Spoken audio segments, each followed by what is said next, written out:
Let's just jump right into it. So our topic today, we're going to talk about financial freedom conversations. So one of the strengths we have as investors and partners is our ability to communicate. So with each other and with other people through this, obviously. So we're constantly having conversations. Sometimes we agree. Sometimes we don't agree. Lots of times we don't agree. Most times we don't agree, I think, actually. So tonight we wanted to share our evolution of some of those conversations around financial freedom. So hopefully this inspires you to have some conversations with your investing partners. And so to give you an idea, we want to just give you a little run through, of where we are going and where we started. So we kind of have these 5 phases. Could it be 6? Sure, it could be. But where we're kind of going is, so first is we wanted to purchase and pay off our primary residence. That was a big piece for us. And we'll be talking about these more in detail as we go through those conversations, but just to give you an idea of our journey. Then is kind of where we are right now, is that accumulation phase. So buying rental properties, investing in the markets, just kind of doing something with our money to kind of prolong it, investing essentially. Phase 3 is what we are looking forward to the most coming up, would be that becoming work optional. And then we start talking about drawdown strategies. So one of our key things is cannibalizing our RSPs and then eventually living off of our rental property cash flow. So just kind of keep this in mind as we kind of go through this evolution of conversations, because this is the backbone of what we'll be talking about. And because I'll just jump in real quick, we have presented a number of times with James, and we just thought that we don't want to give the same presentation every time. So we thought we'd pick a topic and kind of just focus on conversations, especially with COVID and everything. I mean, now's the time to really be like getting into your mind on things and having those conversations, because once life gets back to normal, you might not have as much time for it. So that's why we kind of wanted to focus on that and just how much our conversations have changed throughout this process. Yeah, so our journey starts when we bought our first home. So this is back in 2009. So not too many years ago, but getting up there now. But 2009, we bought our first home, and we made it a priority to really pay off our mortgage before we invested in a real estate. So we had people telling us, oh, well, you could leverage your house, invest in real estate, your mortgage is good debt. But I was debt adverse, not risk averse, but debt averse, hugely debt adverse. And so I never wanted to lose our home.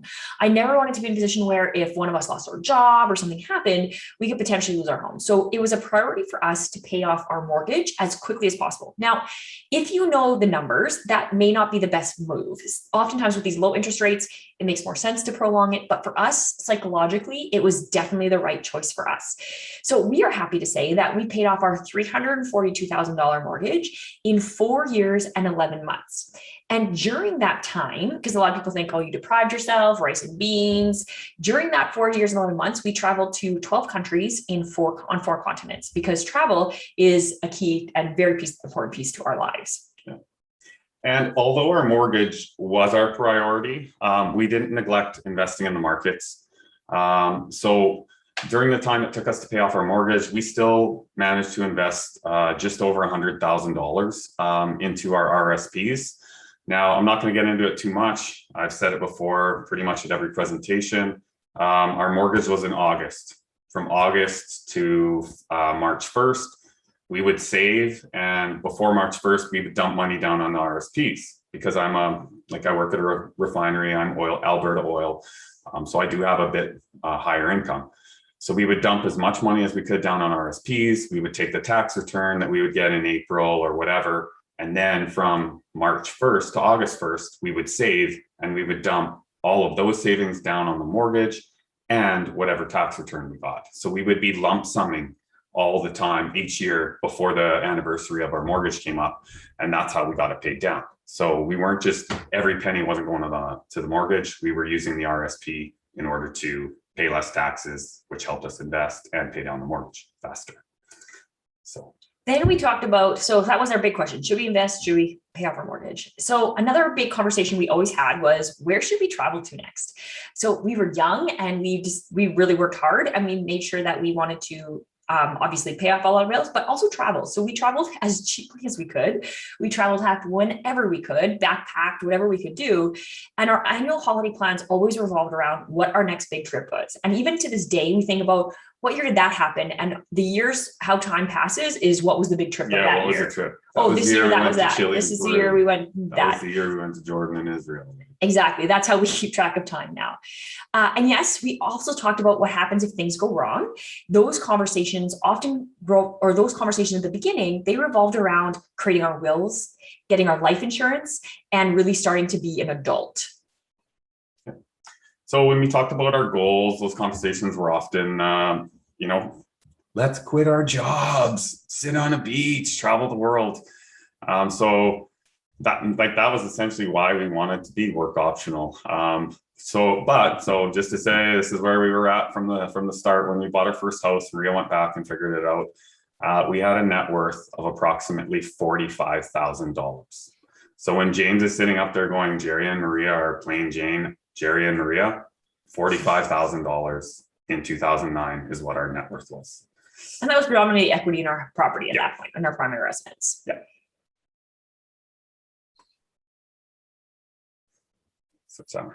Okay, so the next conversations after we decided what our path was and what that phase 2 was going to be, we needed to start having conversations about investing. We're mortgage free.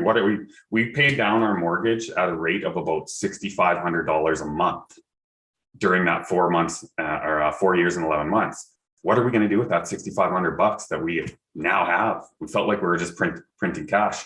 So I had an uncle in real estate. Ironically, he was here the last 5 days, went to the soccer game with him last night. And he gave us the guest passes to the Rain 2014 event. We literally went there.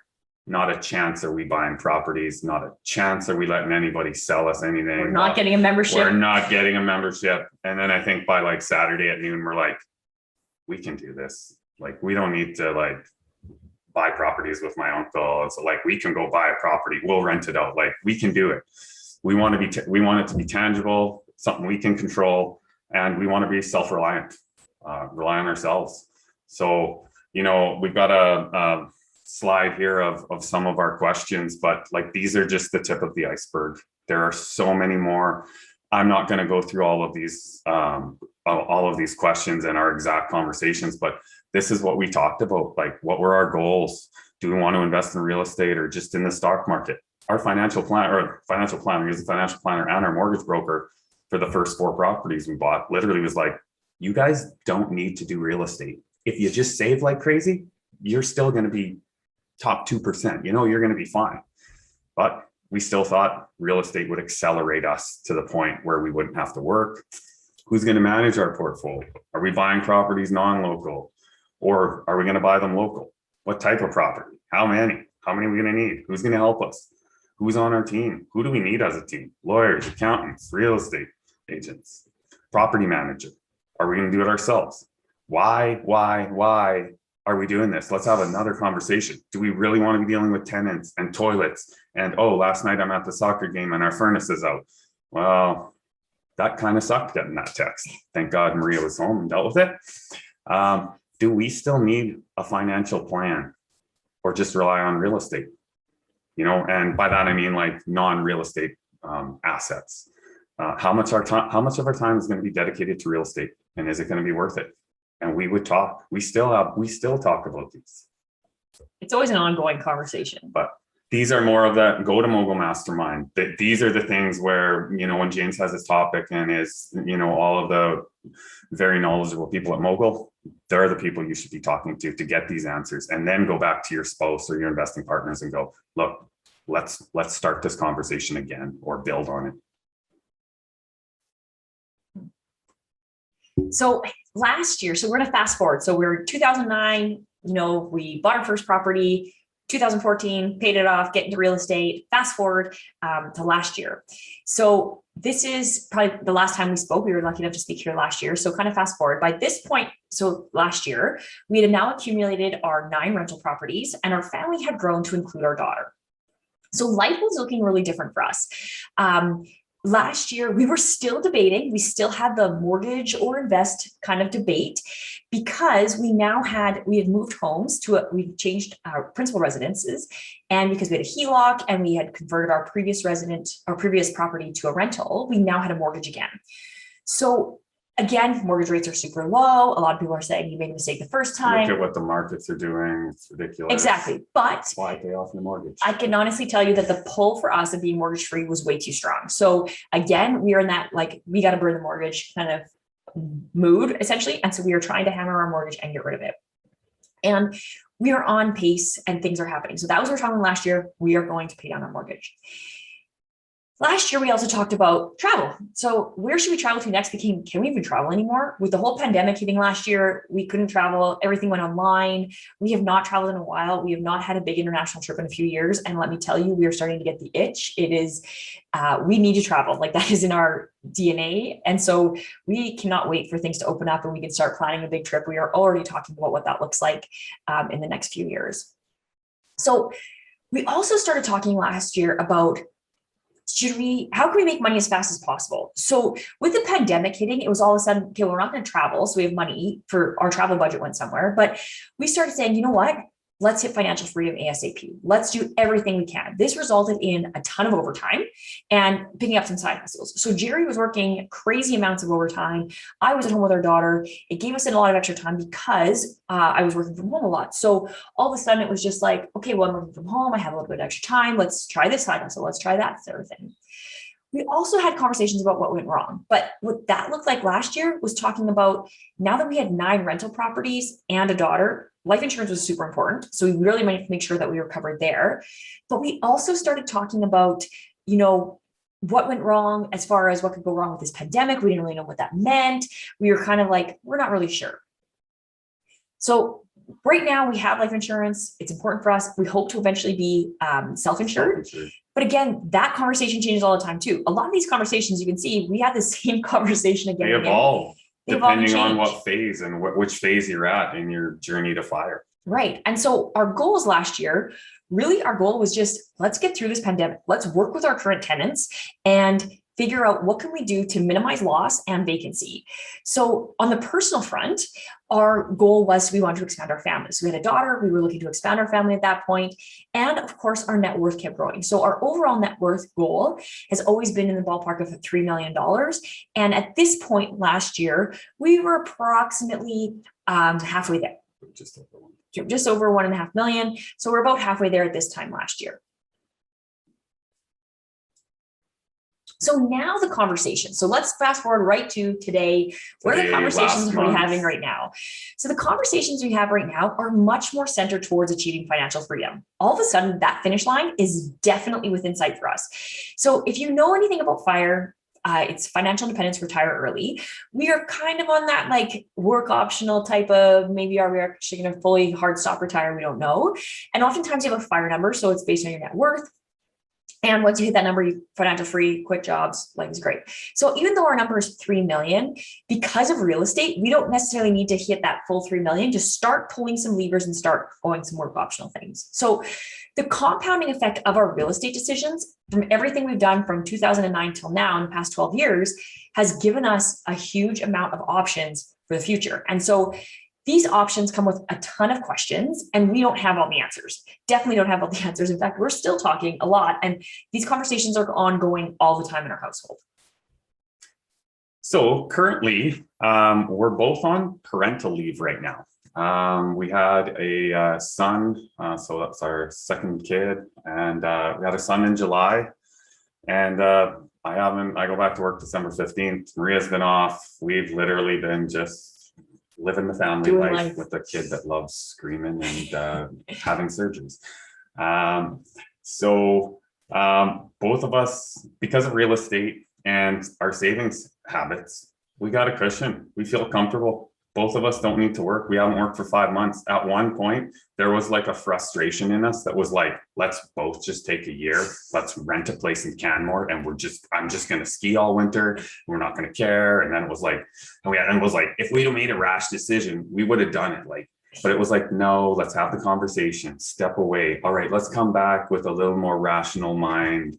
And then, okay, no, that doesn't make sense. All right, but it's very important now that we need to be going out and doing social things. So it's like we've adjusted. Maria's already accepted the fact, hey, you need to go skiing more this winter. You need to get out to the mountains. So because of our financial situation and all of our savings and assets we've built, that could have been an option and it wouldn't have been a big deal. It would just would have meant I'm retiring a year later. I don't work this year and I end up working a year later on. So for now, I'm going back to work in December. We aren't quite ready for both of us to be home yet. Like I said, I am, but Jerry's not. So $1.5 million. We'd still like to go a little more, and we'll have an update on this last year on that at the end. But we are now currently paying off our principal residence as fast as we can. A little update on that, because we like to, give a proper example. In the past 2 years, we have paid off over half of our current mortgage and are on pace to pay off our $350,000 mortgage faster than our last one. So another question is, what if I didn't go back to work? So right now, being on parental leave, if you asked me today, do I want to go back to work? The answer is no, I definitely don't want to go back to work. Now that changes. 2 days ago, I would have said, yeah, sure, I'm ready to go back to work, or not ready, but I can entertain the thought of going back to work. Depends on the volume of the kids. But it's a conversation, and that conversation about me going back to work or not has a lot of ripple effects. I'm a teacher with a defined benefit pension. So what do we do with my pension if I walk away from my job? Do we commute it? Is there another option there? Can I go back to work on a modified capacity? Maybe it's part-time, maybe it's subbing. How much work do I need to make, or how much income do I need to make on the side for my side hustles to feel comfortable maybe not going back to work? And if I don't go back to work, how much longer does Jerry have to work? And are we comfortable with that trade-off? So lots of conversations. Well, if I work one more year, then he doesn't have to work as long. We're better off together, for longer together, or do we not work now because our kids are young and go back later? There's so many conversations about what this really looks like for us. And the best part is that we get to have these conversations, and it's real for us right now. And they're ongoing. So our family's grown to 4 now. So we don't focus on, we do need to travel, but obviously travel is a lot different. And now with a daughter and a son, there's a much different conversation on what we want our life to look like. Do we really need all our properties? I don't think so. No, I think they're fine. Should I continue to work as much overtime as possible just to get to that end date soon? Or should I just go, you know what, maybe no overtime and I work an extra year, but the quality of life. So we're having that conversation. Do we balance? Jerry, do you go hard till that mortgage is paid off and then quit and then you're done? Or maybe we're 4 years instead of 3. So once again, so many conversations we have.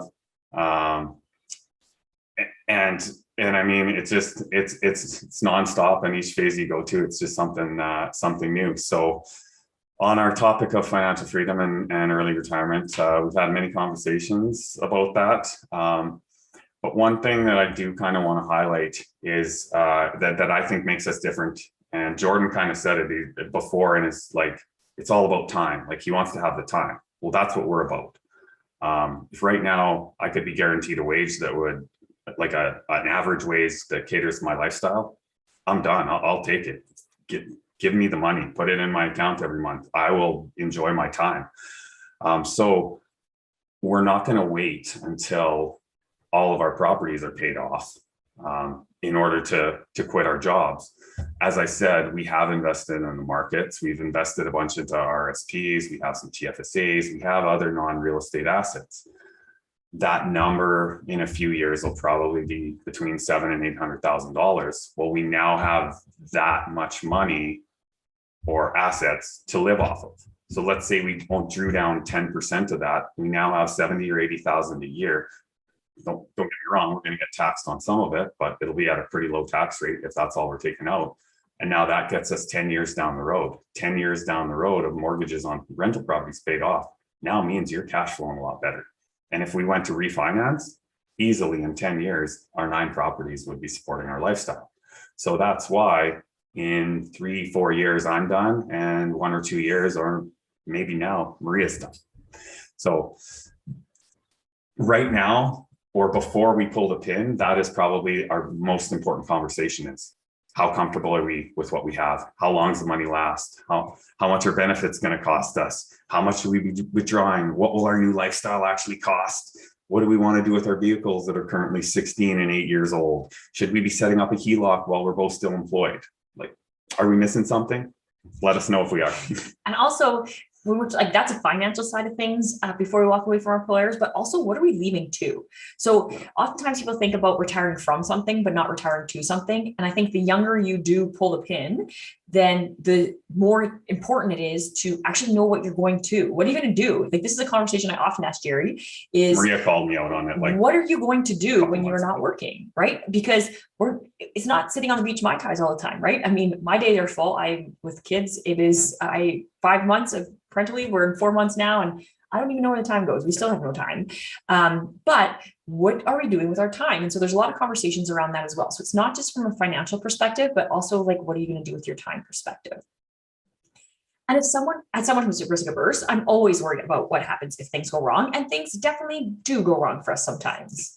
So remember, like, when I sniffed the carpet there at Mogul and talked about how terrible of property managers we were, and we had bad tenants, and it was essentially a pet. Like, I don't think the pets had been let outside the property in probably a month. Well, we kind of had another one, wasn't necessarily pet related, didn't go too bad, or like the property wasn't as damaged as the previous one. But because of COVID, we were very lenient with a tenant, and let her pay rent late, and yeah, she essentially pulled a kind of a midnight move. We were suspicious that this was about to happen, so the day after she was supposed to pay us our rent, we go to the property, door is unlocked. No power at the property. The power had been shut off to the property. Open the front door, and there's moving boxes, and all the big furniture and stuff had been out. So got the locks changed, went to court, had the court battle, thousands of dollars. Hey, look at us. James has us presenting at Mogul. Full transparency. There are tough decisions to make. Do you want to lose a tenant in this environment that is still kind of paying? Had she asked us for some rent relief, maybe we would have worked with her some. But yeah, it still happens. And that's also something we have to be aware of, because we've got cushy jobs to support that. Where now, if we pull the pin, we no longer can go to work. I can't work a few shifts of overtime to pay for the mistake we made at one of our rental properties. Right. And we also are often discussing, what do we do with our current tenants? Like, do we increase rents? Rents are finally going up for us, but how much do we increase rents? And do we increase rents for our tenants that are good? Like, how much is a good tenant really worth? Like, maybe we don't increase as much, or like maybe we should increase more, and we don't really know. And those are often conversations that we're having. On the topic of what our goals are, that conversation has hugely evolved as well, right? So first goal, if you think about that first slide, you're talking about, hey, we're going to retire, hit the beach, drink Mai Tais or whatever. Not so much anymore. So we still have that overall $3 million net worth goal. We're currently 60% of the way there. We calculated the numbers today, which I think shocked us a little bit. The markets have been doing really well, which helps us. And we have 9 rental properties. That's, 9 mortgages getting paid down every single month. So it's fun to look at that number as well. But we also have goals for our children. So we want them to grow up to be independent, financially literate adults. And so our daughter, who is 3, is already well on her way. She loves going to rental properties with us if there's any work to be done. And she currently has a net worth of around $24,000, and she's only 3. So our son, he's not really sure what's going on right now, but he will definitely be in the mix at some point as well. Always has a stunned look on his face. But more importantly, not just financially, but our goal is to become time millionaires. We want to be able to have full control over our time, as much as we can, obviously, with 2 kids. But we want to be able to support our family as needed, because with aging parents, that support very well could be needed in the near future. And we want to have that option.